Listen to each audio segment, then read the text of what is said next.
자, 이제 저희가요, 두 번째 단원으로 들어갑니다. 책이 바뀌었습니다. 이제 책이 2권으로 바뀌었어요. 책이 2권으로. 그래서 오늘은 그 2권에 대한 주제 해설을 좀 하겠는데요. 우리가 하고 있는 이 예수를 따르는 삶, 이 양육 과정은 우리 성인 양육 교재이고 평신도를 위한 교재이고 또 생명, 사랑, 회복, 신유, 공의, 또 중생, 성결, 신유, 재림에 대한 신학적인 설명이 아주 쉽게 풀어져 있는 겁니다. 우리 금요반, 수요반에서도 하지만요, 우리 지난주에는 참 감동이 있었어요. 우리 똑같은 주제, 이웃 사랑에 대한 거 이제 하는데, 이것을 하면서 이제 나누는 과정에서 이제 많은 분들이 가슴 뭉클한 그런 간증을 나눠주시고 또 다른 분들도 같이 감동하고 하는 그런 시간이 있었습니다. 역시 우리 하나님이 우리 가운데 이 사랑에 대한 것들을 말씀하실 때 그래도 사랑만한 것이 없어. 사랑이 최고야. 이것을 우리에게 알려주시는 것 같아요. 그래서 우리가 그 단원으로 들어갑니다. 성결을 다시 우리의 시대의 말로 새로 바꿔서 하는 게 이제 이 사랑이라는 건데 여기에 대해서 우리가 생각해 보는 이제 두 번째 단원 들어가게 됩니다. 그래서 이 단원 성결 즉 사랑에 대해서 우리가 좀 생각해 보려고 그러는데요. 이웃을 사랑하는 이 삶을 우리가 구체적으로 어떻게 실현할 것이냐 이걸 목적으로 이 단원이 구성되어 있어요. 그래서 사랑이란 기독교인이 회복해야 할 성결의 상태를 말합니다. 그러니까 성결을 우리가 얘기할 때 너무 신학적인 개념 같고 어렵다 이 생각이 된다면 여러분이 사랑을 생각해 보세요. 근데 이 사랑으로 온전히 충만한 상태로 회복되는 거, 자 이것이 성결이라는 거예요. 요한 웨슬레가 성결을 설명할 때 그렇게 설명했어요. 기독자의 완전이라는 말도 있지만 온전한 사랑이라고 성결을 설명했습니다. 당신 성결합니까? 이렇게 물어볼 때 내가 성결합니다라는 대답을 어떻게 하냐면 온전한 사랑으로 충만하게 채워져 있는 그런 상태에서 성결합니다. 자, 이렇게 우리가 고백할 수 있게 된다는 거예요. 그러니까요, 이 성결이란 하나님의 형상을 회복하는 것을 말하고 또 이제 앞에 설명한 신학 용어들, 성화, 기독자의 온전한 그리스도, 성령 세례, 자, 이런 것이 이 성결이라는 것에 포함되어져 있어요. 그런데 이 성결은 하나님이 우리 그리스도인들에게 요구하시는 거란 말입니다. 자, 그러니 선택이 아니에요. 우리가 사랑하는 거, 하나님 사랑하고 이웃 사랑하는 거, 그거 하고 싶으면 하고 하기 싫으면 안 해도 되고 그러면 참 좋겠어요. 참 편할 것 같아. 그런데 그렇지 않고 이거는 의무예요. 하나님이 우리에게 하신 명령이에요. 그러면서 레위기 11장 45절, 베드로전서 1장 16절에도 유사한 말씀 기록되어져 있는데 뭐라고 써 있습니까? 내가 성결하니 너희도 성결하라. 아멘. 내가 거룩하니 너희도 거룩하라. 자, 이 말씀이 레위기에 기록되어져 있어요. 그러니 하나님의 본질인 성결 이것을 너희도 이루어라. 우리도 예수 믿는 우리도 성결하라. 이렇게 말씀하고 계시는 거예요. 그러니까 선택이 아닙니다. 다 성결의 은혜를 받으시기를 축원합니다. 성결한 그리스도인이 돼야 돼요. 우리 교단이 얼마나 좋은 이 단어를 교단 이름으로 쓰고 있는지 몰라요. 이 시대의 브랜드로는 아마 최고의 가치가 있는 그런 브랜드 가치가 있는 단어가 성결입니다. 성결한 그리스도인들만 되어진다면 이 땅의 교회가 회복이 되고 이 땅의 모든 것들이 질서가 새로워지고 하나님의 은혜가 충만하게 될 것이다. 근데 이 성결이 두 가지 차원이 있어요. 소극적인 차원에서는 거듭난 그리스도인 안에 아직도 남아있는 죄성, 옛 본성, 원죄 이런 것에서부터 정결함을 얻는 거예요. 우리가 믿어 그리스도의 자녀, 하나님의 자녀가 되고 그리스도인이 되었으나 여전히 우리 안에 있는 죄악의 부패성, 죄의 본성이 있다 그랬잖아요. 자꾸 그리로 막 이렇게 향하여 가려고 하는 힘이 있단 말이에요. 이것을 끊어내는 거, 거기에서부터 온전히 정결하게 되는 거. 자, 이것이 성결의 소극적인 면이라면 적극적인 면이 있는데 이것은 사랑의 충만을 얻는 거예요. 사랑이 충만해지는 것. 이것이 성결의 적극적인 면입니다. 그러니까 우리가 성결할 때 죄악의 구습에서 끊어져서 내 안에 사랑이 충만하게 되는 것, 이게 성결이에요. 그러니까 성결한 그리스도인이 여러분 다 되시기를 바랍니다. 이게 목표가 돼야 돼요. 근데 여러분 우리가 기도할 때나 또 신앙에서 어쩔 수 없는 죄인 또 죄를 짓고 주님 앞에 나왔습니다. 굉장히 자개적인 그런 기도를 많이 하세요. 그런데 여러분 우리 성결교회 성도들은 우리 믿음의 목표를 좀 높이 잡으셔야 돼요. 중생에서 끝나는 게 아니라 한 단계 더 높은 성결의 단계로 나아가라 하신 하나님의 말씀을 아주 붙잡고 그걸 더 강조하는 교단인데 여러분 성결의 은혜를 꼭 체험하시기를 바랍니다. 이것 구원을 믿음으로 받듯이 성결의 은혜도 믿음으로 받는 거예요. 그래서 이 부분을 우리가 배우기도 하고 또 성령 세례를 구하기도 하고 그래야 되겠지요. 성결은 그리스도인으로 말미암는 성령의 역사이기 때문에 성령 세례다 이렇게 말하기도 합니다. 기독교인은 개인의 구원의 차원을 넘어서서 개인의 구원의 차원을 우리가 뭐라고 했죠? 중생. 1단원에서 한 거잖아요. 중생을 우리말로 지금 요새 말로 바꿔서 뭐라고요? 뭐라고요? 중생을? 생명이요. 생명. 예, 생명. 갑자기 좀 헷갈리셨죠? 예, 다시 한번 해볼까요? 중생, 성결, 신유, 재림. 사중 복음이죠. 자, 이것을 지금 우리가 무슨 단어로 대치해서 쓰고 있어요? 생명, 사랑, 회복, 공의. 예, 예, 그렇게 쓰고 있어요. 그러니까 신유는 회복이고 예수님의 재림은 그의 공의가 완성되는 것이다. 그런 의미예요. 그 중에서 두 번째 지금 이제 사랑에 대해서 하고 있는 거죠. 이 사랑, 이웃 사랑으로 표현되는 이 성결의 은혜를 사모해야 된다. 그래서 이 단원이 어떻게 구성되어 있냐면 이것도 5가로 되어 있는데 오늘 다룰 첫 번째가 어떤 사랑이에요?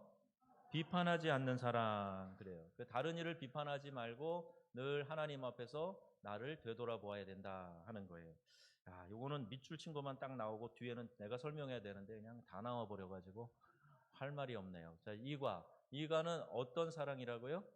이웃을 돌보는 사랑. 그래서 이웃을 사랑하는 것이 곧 하나님의 사랑을 표현하는 거다 그랬어요. 세 번째는 용서하는 사랑, 용서하는 사랑. 그래서 나를 용서하신 하나님의 은혜를 기억하는 자가 타인에게 갖는 태도, 이것을 말해요.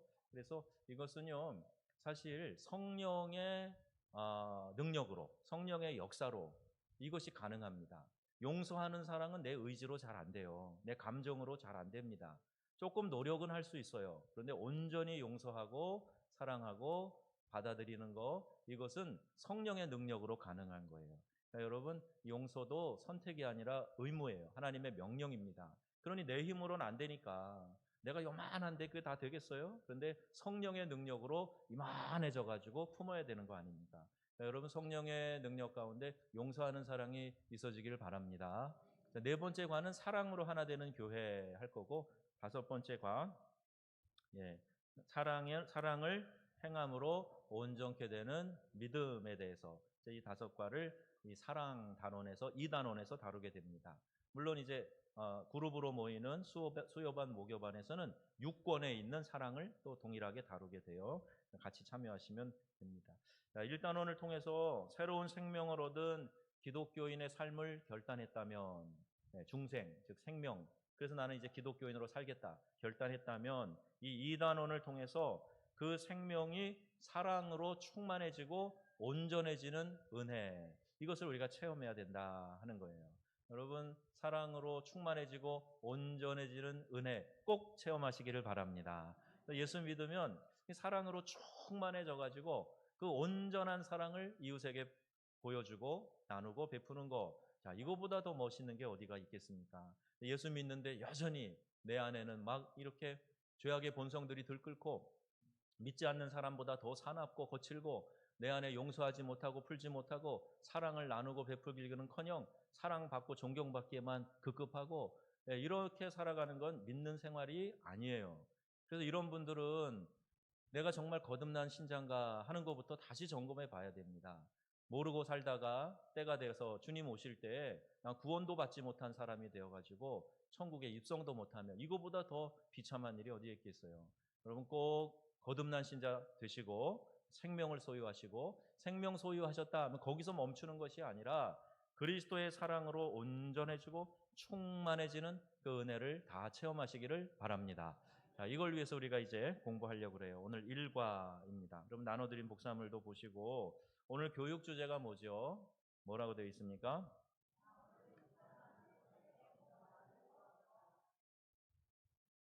예, 남을 비판하기 전에 먼저 나를 돌아보자. 그래서 마태복음 7장 1절에서 5절까지 있는 말씀 우리가 읽었어요. 마태복음 7장에 황금률도 있죠. 너희가 남에게 대접을 받고자 원하는 대로 너희가 남을 대접하라. 이런 말씀도 있는데 그 앞에 이제 비판에 대한 말씀이 나오고 있어요. 그러니까 비판을 받지 아니하려거든 비판하지 말라 하는 겁니다. 그러니까 너희가 비판하는 것으로 도로 너희도 비판받게 되고 너희가 다른 사람을 헤아리는 그 헤아림으로 너희도 헤아림을 받게 될 것이다. 자, 이렇게 말씀하고 있습니다. 오늘 로마서 14장 10절 말씀도 우리가 한번 요절 말씀으로 여러분 외우시면 좋겠어요. 예, 요절 말씀으로 외우세요. 다 같이 한번 읽습니다. 내가 어찌하여 내 형제를 비판하느냐? 어찌하여 내 형제를 업신 여기느냐? 우리가 다 하나님의 심판대 앞에 서리라. 아멘. 예, 아주 준엄하신 말씀이죠. 그래서 오늘 이 과를 통해서 예수님이 하지 말아라 하신 것과 하라 하신 것이 무엇인지 한번 살펴보고 왜 그러셨을까? 그 이유를 한번 생각해 보려고 합니다. 또 예수님께서 비판하지 말라고 하신 말씀의 의미가 뭔가? 다른 사람을 함부로 비판하고 상처 주었던 경험이 있다면 그걸 한번 생각해 보고 하나님 앞에서 돌이켜 회개하는 반성의 기회로 삼아야 보자는 거고, 자신의 비판적인 생각과 말을 긍정적으로 격려하는 말로 한번 바꾸도록 노력해 보자 하는 거예요. 이제 이 말씀을 한번 간단하게 정리를 해 보겠습니다. 7장 1절에서 2절까지 말씀을 한번 보시면 거기에 이제 비판에 대한 이야기가 또 나오고 있어요. 성숙한 기독교인의 삶이라는 이런 관계 속에서 어떻게 기독교인답게 말하고 행동하고 하느냐 하는 게 참 중요합니다. 하나님과의 관계에서, 가족 간의 관계에서, 또 나와 타인과의 관계에서 믿는 성도들이 일상생활에서 어떻게 우리의 삶에서 이 사랑을 드러내고 섬겨야 할까? 자, 이것을 우리가 한번 말씀을 통해서 생각해 보자는 거예요. 여기 본문에서 예수님은요, 성숙한 인격과 사랑의 관계를 위해서 이 교훈을 주셨는데, 타인에 대한 잘못된 의식, 즉 남의 눈에 있는 티, 요것은 어떻게 해서든지 빼주려고 그러는데 내 눈에 지금 들보가 있어요. 이것은 있는지도 모르고 있단 말입니다. 여러분, 티와 들보의 차이가 얼마나 큰지 아세요? 티는 말 그대로 티예요. 자그마한 뭐 모래알, 먼지 같은 것일 수도 있고, 또 작은 나무 조각 같은 것일 수도 있어요.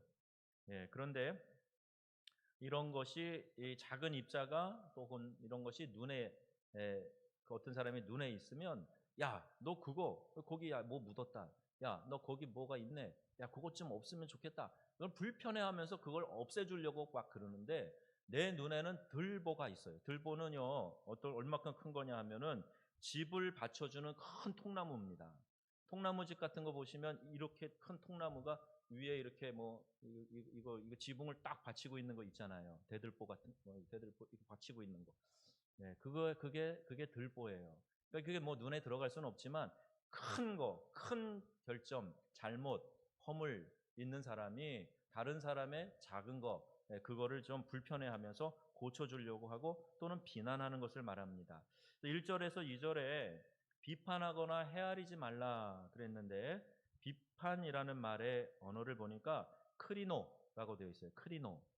크리넥스 티슈 뭐 이런 게 아니고 크리노. 이게 무슨 뜻이냐 하면 심판을 말합니다. 심판, 비난. 이게 비판이 결국에는 뭐냐면 비판하지 말아라 그럴 때 여기 성경에 나오는 이 비판이 뭐냐면 크리노, 이것은 심판을 얘기하는 거고 결국 정죄하는 거고 비난하는 거예요. 물론 이제 우리 크리틱이라고 하는 건강한 비판도 있어요. 근데 성경에서 말하는 이 비판은 그런 것이 아니란 말입니다. 왜 우리에게 이 크리노, 이 비판하지 말아라 그러냐 하면 이것은 심판의 권한이 오직 하나님께만 있기 때문에 그래요.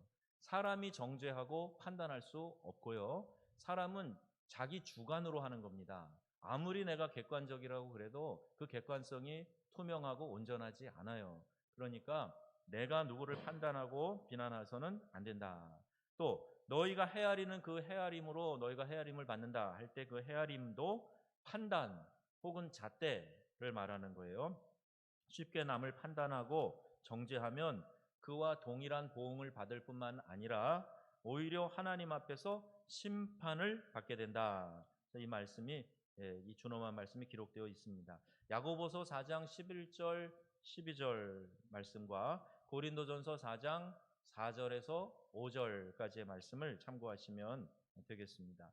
자, 그러니 1절 2절에서 비판하거나 헤아리지 말아라. 이렇게 말씀하고 있어요. 왜 예수님께서 그 당시 이 말씀을 하셨을까? 이 시대적 배경을 보더라도 바리새인과 서기관들이 그 대상이었습니다. 바리새인과 서기관들은 말하자면 종교 스탠다드예요. 정말 철저하게 경건 생활을 하는 사람들입니다. 그게 혹 위선일지언정 남들에게 보여지는 모습은 아주 경건한 그런 하나님을 따르는 신자들이란 말입니다.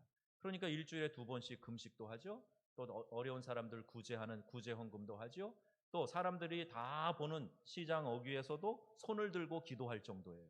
아무리 우리가 뭐 오늘같이 막 성령의 감동이 있는 찬양을 하고 그러면 손이 저절로 올라가고 그러지만 시장에 가가지고 막 손 들고 찬양하면 좀 거시기 합니다. 그죠? 웬만큼 이게 막 성령의 불이 임하지 않으면 그게 쉽지가 않아요. 그런데 지금 바리새인들은 그렇게 한단 말이에요. 그러니까 누가 봐도 아주 경건의 표상이죠. 그런데 그러한 바리새인과 서기관을 향해서 우리 주님이 던지시는 일성이 이런 거예요. 비판하지 마라 하는 거예요. 너희가 지금 비판하는 그 비판, 그걸로 너희가 비판받고 헤아림 받게 될 거야.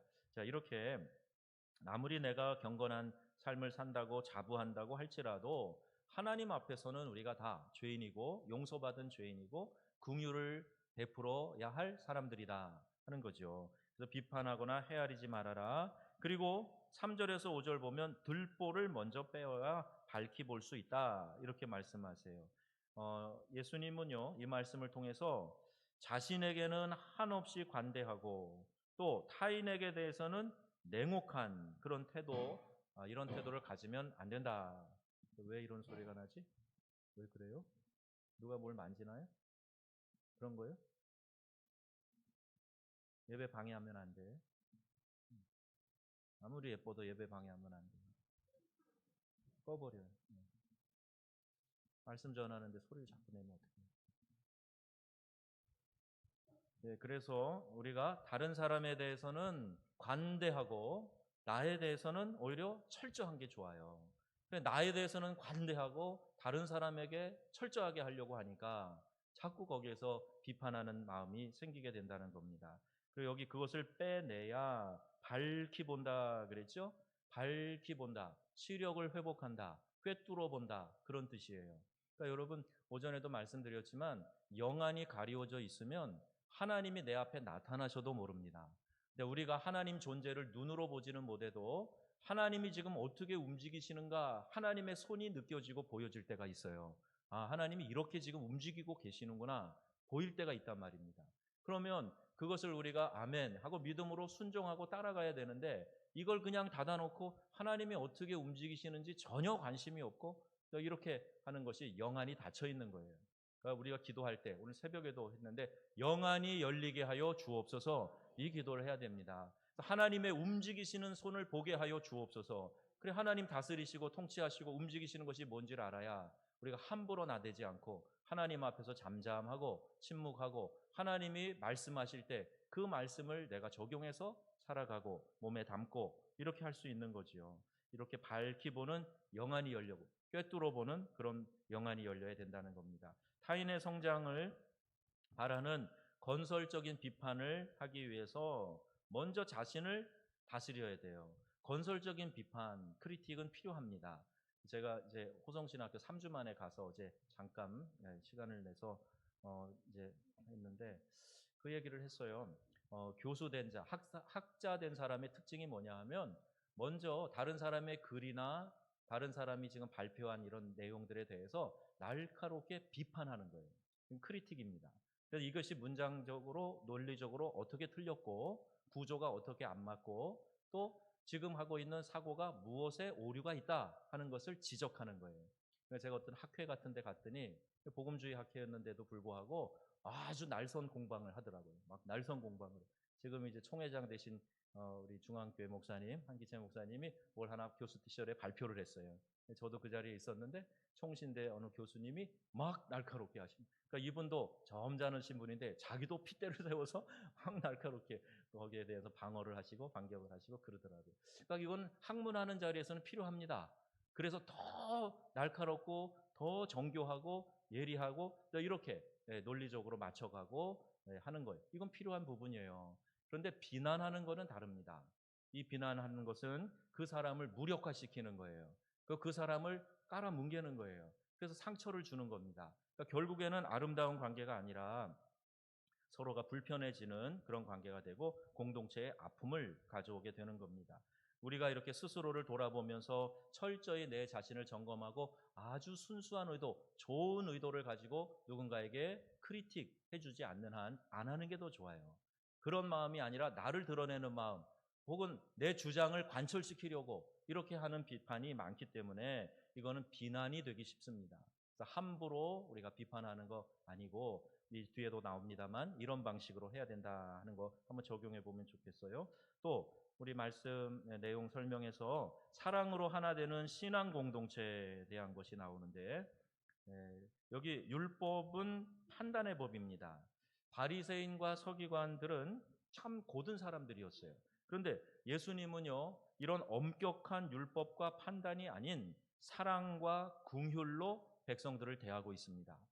바리새인 서기관들이 종교적인 면에서는 참 그래도 완벽함을 추구하는 사람들인데 예수님하고 비교도 안 되는 사람들이죠. 예수님하고 어떻게 비교가 됩니까? 더 완벽하고 훌륭하신 예수님이 사람들을 대할 때는 바리새인과 서기관처럼 그렇게 율법적으로 하지 않으시고 오히려 사랑과 긍휼로 백성들을 대했다 하는 걸 알 수가 있어요. 여러분, 교회와 세상은 다릅니다. 세상은요 절대 은혜의 원리가 작동하지 않아요. 세상은 대결과 경쟁의 원리로 사람들의 삶을 지배하고 있습니다. 그러니까 여러분 직장 생활하고 밖에서 막 지치고 상한 마음을 갖고 교회에 왔는데 교회도 동일한 방식으로 사람을 대한다 그러면 얼마나 피곤하고 힘들겠어요. 교회는 그런 원리가 아닙니다. 세상의 법칙, 세상의 원리가 아니라 은혜가 통하는 곳이 교회예요. 그러면 은혜를 함부로 평가절하하지 마세요. 은혜를 이렇게 주먹구구식으로 엉터리로 두루뭉실하게 하는 걸 은혜라고 그렇게 말하는 게 아닙니다. 은혜는 알면서도 감싸는 거예요. 내가 충분히 저지할 수 있지만 내가 당하는 거예요. 이게 은혜입니다. 우리 주님이 십자가 지신 게 은혜인 거예요. 그러니까 여러분이 그걸 생각하시면서 교회는 사랑과 은혜의 원리가 지배하는 것이지 비판하고 정죄하고 그것을 통해서 만들어가고 세워가고 그런 원리가 지배하는 것이 아닙니다. 해보시면 알겠지만 비판하고 정죄해갖고 좋아지는 공동체 거의 없어요. 그러니까 교회는 은혜와 사랑으로 만들어가는 공동체다 하는 걸 기억하셔서 주님이 보여주신 방식대로 교회에 그리스도의 몸을 세워가는, 그래서 믿음으로 하나 된 공동체를 만들어가는 저와 여러분들 다 되기를 바랍니다. 그래서 비판과 비난이 자주 이루어지면 교회가 올바르게 지탱이 될 수가 없어요. 비판과 비난이 난무하면 교회가 건강하게 서 있을 수가 없습니다. 어느 교회든지 마찬가지예요. 그래서 끊임없이 자신을 성찰하고 훈련함으로써 스스로 낮추고 겸손해야 됩니다. 날카로운 비판과 정죄보다 그리스도의 용서와 사랑으로 다른 사람을 대해야 된다. 잠언 17장 9절, 19장 11절 이런 말씀이 기록되어져 있어요. 잠언 17장 9절 말씀입니다. 허물을 덮어주는 자는 사랑을 구하는 자요, 그것을 거듭 말하는 자는 친한 벗을 이간하는 자니라. 아멘. 허물을 덮어주는 사람이 사랑을 구하는 거예요. 그것을 자꾸 이야기하는 거, 자기 그거 알아? 그리고 다른 사람의 얘기를 왜 합니까? 그렇게 하게 되면 자꾸 서로 간에 상처를 만들게 되고 결국 그것으로 말미암아 벗을 이간하는 것이 된다. 잠언 19장 11절 말씀이에요. 노하기를 더디하는 것이 사람의 슬기요, 허물을 용서하는 것이 자기의 영광이니라. 아멘. 얼마나 귀한 말씀이에요. 팍 화내는 사람 지혜로운 사람이 아니에요. 노하기를 더디하라.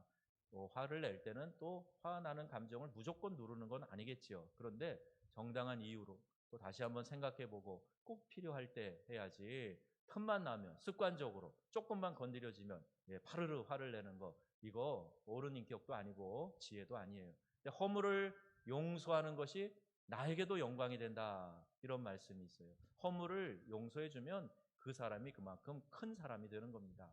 내가 더 관용하면서 참아주고, 그래서 그게 영광이 된다. 이걸 우리가 기억해야지요.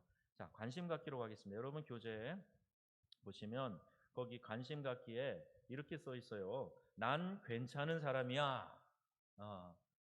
난 괜찮은 사람이야. 지금 누가 지금 그러네요. 난 괜찮은 사람이야. 그리고 여기 등장하는 박 집사가 있습니다. 이 박 집사가 뭐라 그랬는가? 한번 여러분 여기 한번 읽어보시면 좋겠는데요. 박 집사가 뭐라 그랬냐면 아주 열심히 신앙생활하는 사람인데 모든 공동체에 빠짐없이 참여하는, 또 성경도 잘 읽고 배우는 일도 열심히 하고 기도하는 일에 최선을 다해요.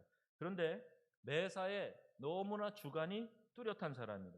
분명한 사람이에요. 그래서 때로는 지나치게 자신의 의견을 고집하거나 다른 사람을 비판할 때가 있다는 거예요. 자신의 생각과 다르거나 잘못됐다고 여기는 것에 대해서는 어떻게? 날카롭게 지적하고 비판한대요. 자, 뭐라 그러냐 하면 들어보세요. 김 집사, 요새 사업이 잘 안 된다고? 그러게 열심히 기도하라고 그랬잖아. 아이고 안 됐네. 쯧쯧쯧. 이렇게 얘기하는 박 집사. 여러분 혹시 여러분 중에 있으세요? 이렇게 얘기하기를 즐기는 분 계세요? 자, 이 집사, 지금 당신의 행동은 옳지 않아. 예수 믿는 사람이, 그것도 집사가 그렇게 하면 되겠어? 네. 자기는 올고주니까 잘못하는 사람에 대해서 꼬집어 주는 거예요. 근데 이 박 집사가 이러한 비판적 성향 때문에 본의 아니게 다른 사람에게 상처를 주기도 한다. 그런데 그는 자신이 꽤나 이성적이고 꽤 괜찮은 사람이라고 생각한다는 거예요. 그런 사람들이 자신의 비판에 왜 그렇게 예민한지 모르겠다고.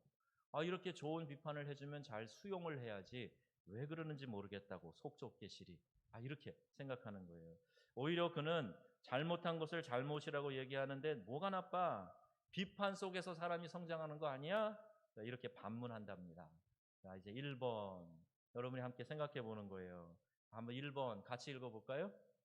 박 집사의 태도에 대해 어떻게 생각하십니까? 비판 속에서 사람이 성장한다는 박 집사의 말에 동의하십니까? 혹은 나 자신이 그런 성향을 가지고 있습니까? 네.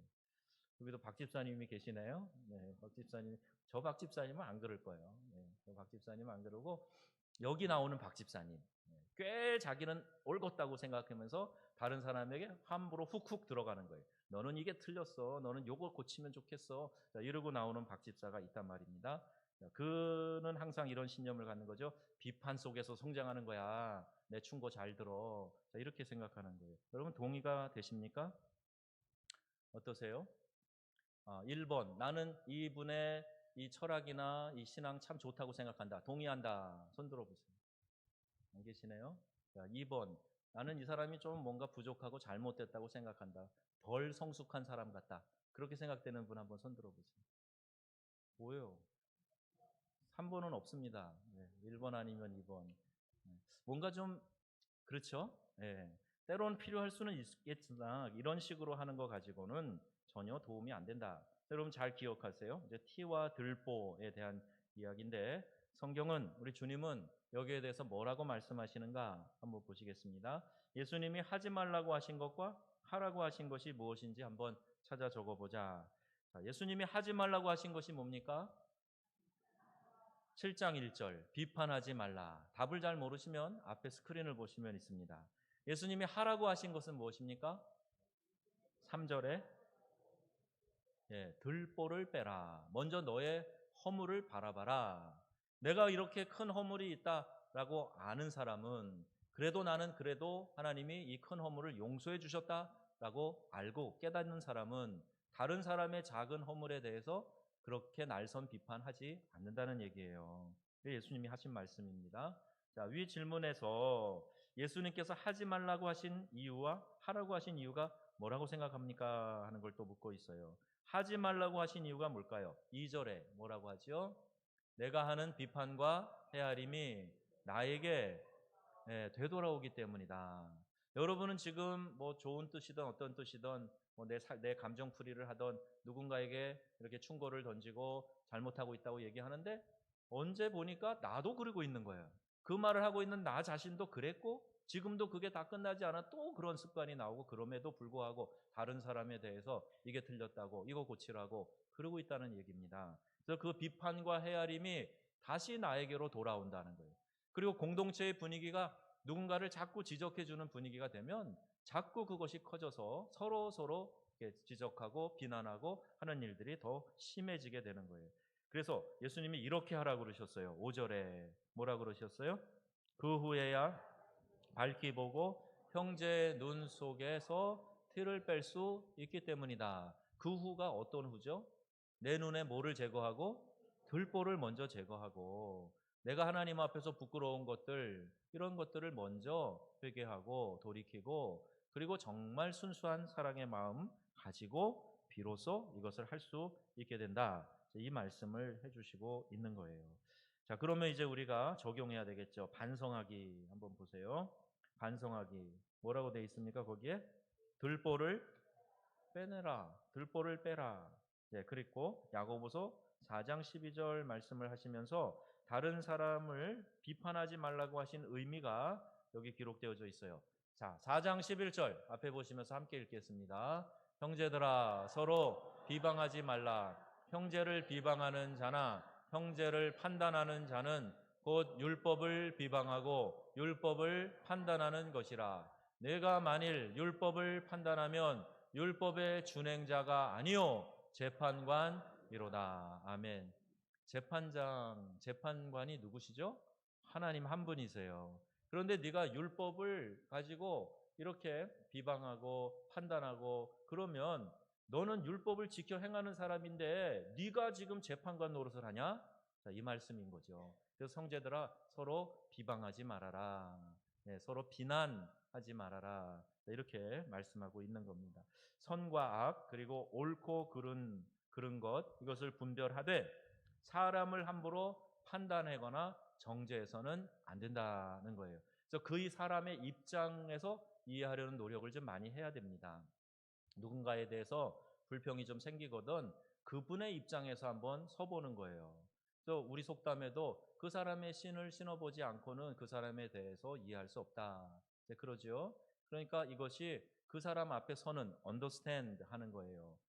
그래서 어떤 사람에 대해서 잘 이해가 안 될 때 한번 이해하려는 노력을 해보는 겁니다. 그래서 그럴 수가 있어 하지 말고 그럴 수도 있어. 그럴 수도 있지. 이렇게 하는 거예요. 베를린에서 한 30여 년 목회하시다가 돌아가신 목사님 계신데 우리 교단 목사님 제가 참 좋아하는 분인데 그분이 항상 그러더라고요. 어떤 좀 복잡한 얘기가 이렇게 후배들이 하고 그러면은 그런 얘기를 많이 해요. 아, 누가 나쁘다고 또 뭐 이런 얘기도 하고 그러면은 아유 뭐 무슨 사정이 있겠지. 다 이유가 어떤 이유가 또 있겠지. 이렇게 이야기하고 감싸는 얘기를 많이 하세요. 처음에는 저분이 왜 저렇게 하실까 이런 이해를 못했는데 시간이 지나면서 보니까 그 이해 속에서 많은 깨달음들이 생기게 되는 거예요. 그러니까 여러분도 어떤 일이 있을 때 그럴 수가 있어 그러지 말고 그럴 수도 있겠다 무슨 이유가 있겠지 이렇게 먼저 한번 생각을 해보고 그 사람의 입장에서 한번 판단을 해보라 하는 얘기입니다. 그리고 함부로 비판하지 말아야 할 보다 본질적인 이유가 있어요.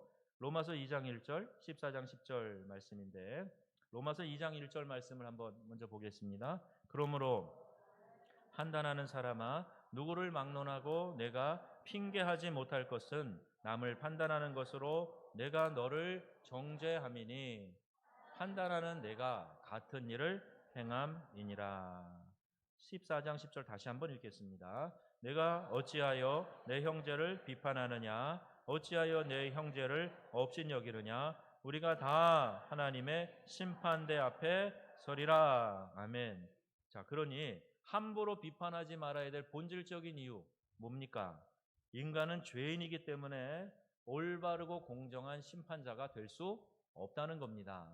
우리 모두가 다 하나님의 심판대 앞에 설 사람들이지 내가 심판자가 되어서 누구를 판단하고 정죄할 수 없다는 이야기예요. 자, 두 번째, 우리가 함부로 그렇게 비판하지 말아야 될 이유가 있는데 나 자신이 하나님 앞에 서게 된다는 거예요. 로마서 2장 3절 말씀 한 번 더 봅니다. 이런 일을 행하는 자는 판단하고도 같은 일을 행하는 사람아 내가 하나님의 심판을 피할 줄로 생각하느냐. 아멘. 구원받은 우리가 행위에 대해서 하나님의 판단, 심판을 받게 됩니다. 그러니 말씀에 기록된 대로 지켜 행하는 사람과 그렇지 않고 내 멋대로 신앙생활하는 사람과는 큰 차이가 있다는 거예요. 모든 것은 끝에 하나님이 밝히시고 하나님이 그 모든 것에 대해서 판단하시고 심판하신다. 심판의 주는 하나님이시다. 성경이 분명히 말씀하고 있습니다. 또 요한복음 8장 3절에서 11절 이야기를 통해서 알 수 있는 비판의 기준이 뭘까 하는 거예요. 비난과 정죄가 아닌 혹 어떤 비판, 크리틱을 한다고 하더라도 긍휼과 사랑으로 해야 된다는 거예요. 그러니까 내가 지금 사랑하는 마음이 가득해서 그 사람을 정말 아끼는 마음으로 사랑하는 마음으로 하는 것이 아니면 그건 대부분 비난하는 겁니다.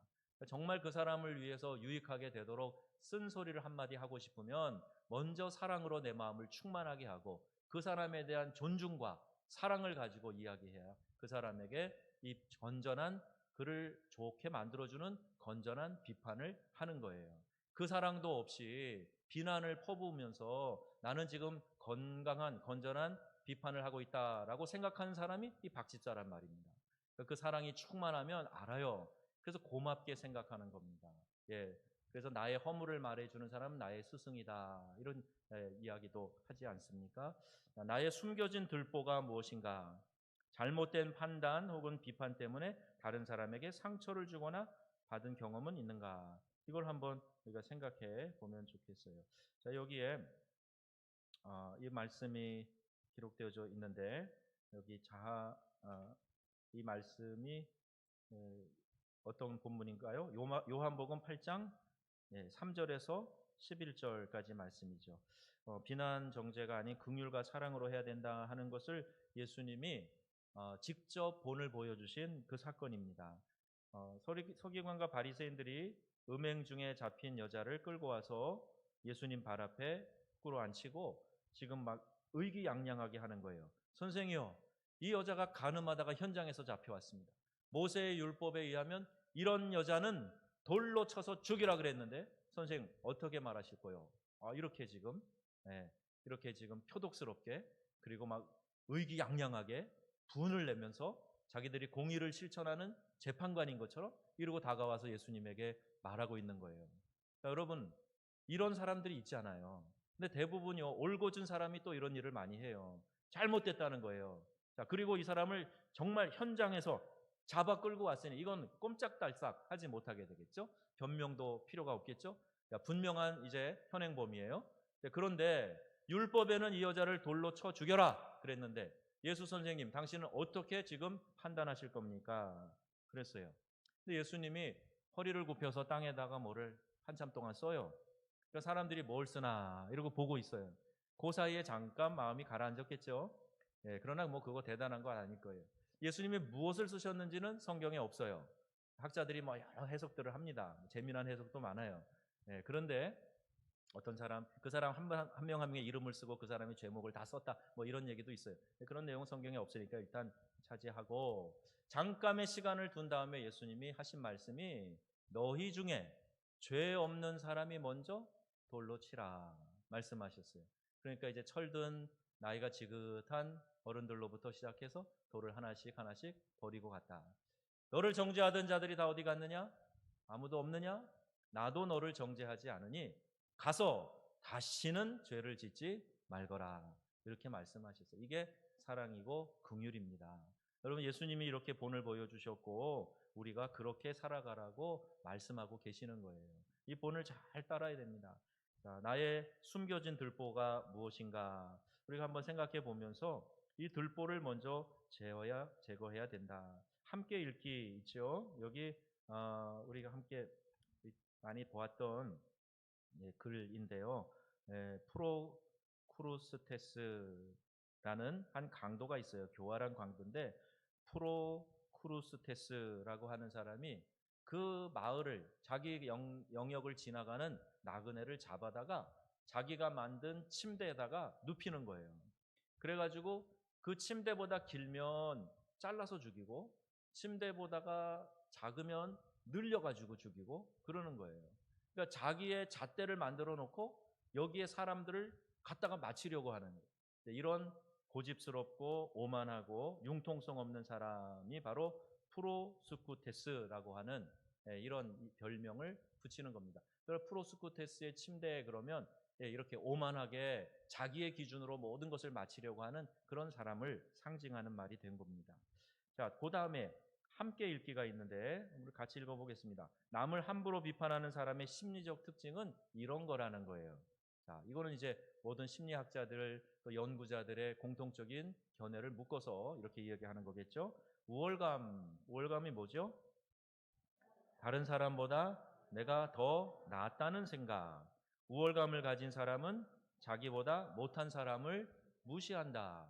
완전히 자기 주관으로 남을 보면서 내가 더 낫다. 또 나보다 좀 못하다 생각하면 막 깔아뭉개는 사람. 이게 이제 우월감이라는 거예요.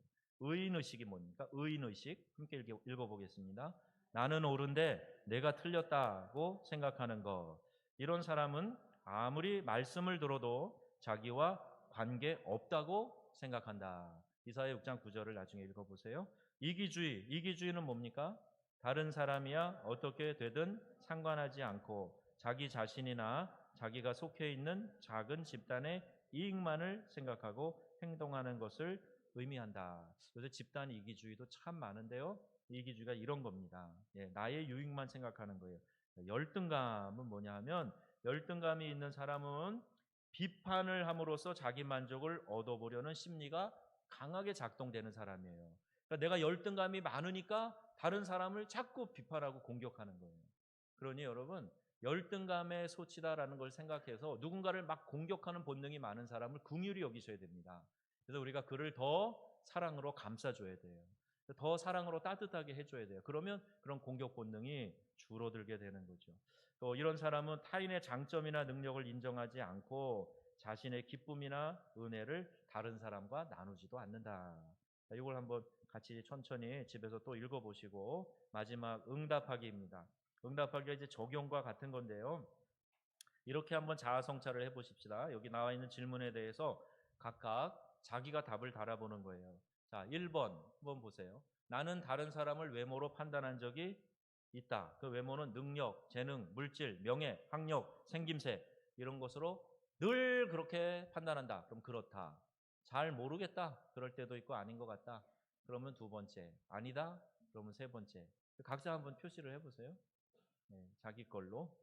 나는 내 능력을 과시하거나 나를 정당화하기 위해 다른 사람을 비판하고 판단한다. 그렇다. 잘 모르겠다. 아니다. 손들라 그럴까? 쓰고 있어요? 쓰고 있어요? 거기에 각자 쓰세요. 그래 자기 성찰에 도움이 됩니다. 나는 항상 내 판단 기준이 옳다고 여기고 그 기준대로 다른 사람을 평가하고 비판한다. 그렇다. 잘 모르겠다. 아니다. 나는 나 자신에게는 너그럽고 관대하지만 남에게는 엄격하고 판단하고 비판한다. 그렇다. 잘 모르겠다. 아니다. 나는 마지막 심판날에 하나님 앞에서 당당하게 칭찬받을 자신이 없다. 그렇다. 잘 모르겠다. 아니다. 아니다는 뭐예요? 난 칭찬받을 수 있다겠죠. 자, 여러분 한번 각자가 해보시고요. 이제 우리가 언어에 대한 거, 제가 설교를 1년이면 언어에 대한 걸 꼭 한두 번 합니다. 말에 대한 얘기를 해요. 이게 정말 중요하거든요. 여러분이 비판하는 말을 격려하는 말로 바꿔야 된다. 얼마 전에 소개한 책 말그릇.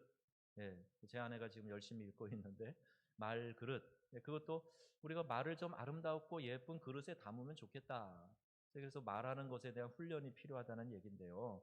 비판하는 말에서 격려하는 말로 바꿔보자. 여기 하나의 예가 나오는데 아까 이제 좀 비슷한 말이죠. 김 집사 요새 사업이 잘 안 된다고? 그러게 열심히 기도 좀 하라고 했잖아. 자, 요 얘기는 비판하는 말입니다. 그죠? 어떻게 보면 나는 지금 기도하고 있는 사람 같아요. 그죠? 그러니까 그 사람 너 기도 안 해서 그래. 너 기도 안 한 게 문제야. 이렇게 비판하는 듯이 말하는 거예요. 요 말을 이렇게 바꿔보라는 거예요. 거기 답을 어떻게 하냐면 김 집사 요새 사업이 잘 안 된다고? 여기까지는 똑같죠? 걱정하지 말고 힘내시게 내가 함께 기도해 줄게. 똑같은 얘기를 하고 있는데 완전히 느낌은 다르잖아요. 기도 안 해서 그렇지 하는 거하고 힘내 내가 같이 기도해 줄게. 그 기도하라는 얘기잖아요. 이렇게 말을 바꿔보자. 여러분이 한번 이 예를 몇 가지, 한 세 가지 거기다가 달아보세요. 집에 가셔서라도 달아보세요. 요새 이제 부모하고 자녀의 관계도 쉽지 않은 가정들이 있어요. 어제 우리 수요일 날 가정 안에서 이 사랑에 대해서 했는데, 금요일도 했는데, 거기 자녀와의 좀 힘든 부분을 얘기하는 부분도 있었어요. 근데 아이들이 엄마 아빠가 나한테 해준 게 뭐예요? 막 이렇게 나오는 아이들이 있잖아요. 근데 정말 걔가 평소에 엄마 아빠가 나에게 해준 거 하나도 없다. 그런 생각 때문에 그런 말을 하는 것보다는 그 순간에 좀 짜증이 나서 내가 요걸 정말 원하는데 엄마 아빠가 너무 이해를 못해. 그래서 그냥 툭 튀어나온 말일 수도 있어요. 그러니까 여러분 그 말에 너무 충격받으셔가지고 막 알아눕고 내가 정말 얘를 낳고 미역국 먹은 거를 정말 후회한다 그러고 또 막 그 아이에게 저주를 퍼붓고 그러시면 안 됩니다. 그 아이가 마음이 아프구나. 이렇게 이해를 해 주셔야 되겠어요. 그리고 또 이제 힘들다고 아이들이 할 때가 있잖아요. 아이들이 힘들다고 그래요. 사랑이도 그런 얘기 하니 모르겠어요. 우리 사랑이는 사랑 내 사랑아 정말 사랑스러운 아이라 그런 말 안 할 수도 있는데 할 수도 있어요. 사춘기 뭐 지나면 할 수도 있어요. 예, 그런데 아이들이 힘들다고 할 때 엄마 아빠가 야 네가 뭐가 힘들어? 엄마 아빠가 너에게 안 해준 게 뭐야? 말해봐. 막 이러고 나오면 아이가 됐어요. 그리고 이제 말을 닫아버려요. 됐어요. 끝내버려요. 그러지 말고 이제 공감을 해주자는 거예요. 힘들다고 그러면 요새는 초등학교 아이들도 되게 힘들어해요. 학원 다니고 뭐 하고 힘들다는. 학교 가서 또 어떤 아이들이 뭐 나쁘게 왕따라도 시켜봐요. 걔네들 정말 살맛 안 나고 막 정말 괴로워하고 그러거든요. 힘들다 그러면 우리 아들이 딸이 힘들구나. 너 힘들구나. 공감을 해줘야 되는 거예요. 공감해주고 자 이제까지 잘 해왔잖아. 여태까지 너 어려운 일들도 잘 이겨왔잖아. 힘내라. 너 분명히 더 잘할 수 있어. 용기를 내. 나는 너를 믿는다.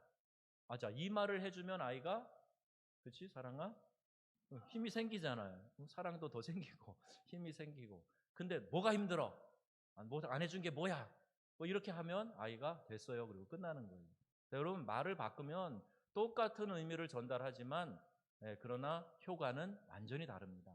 여러분, 이 세 가지를 한번 숙제처럼 생각하시고 적어보세요. 평소에 내가 사용하는 말이 비판하는 말인가, 격려하는 말인가, 요걸 분석을 해보세요.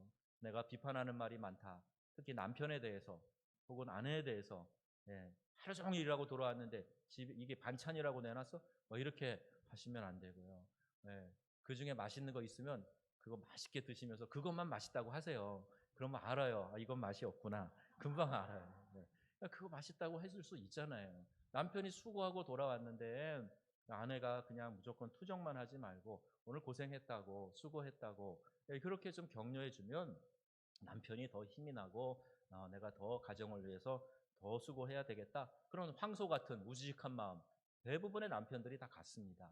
그러니 서로 비판하지 말고 잘 격려하셔서 믿음의 귀한 가정들 이루시기를 주님의 이름으로 축복합니다. 아멘.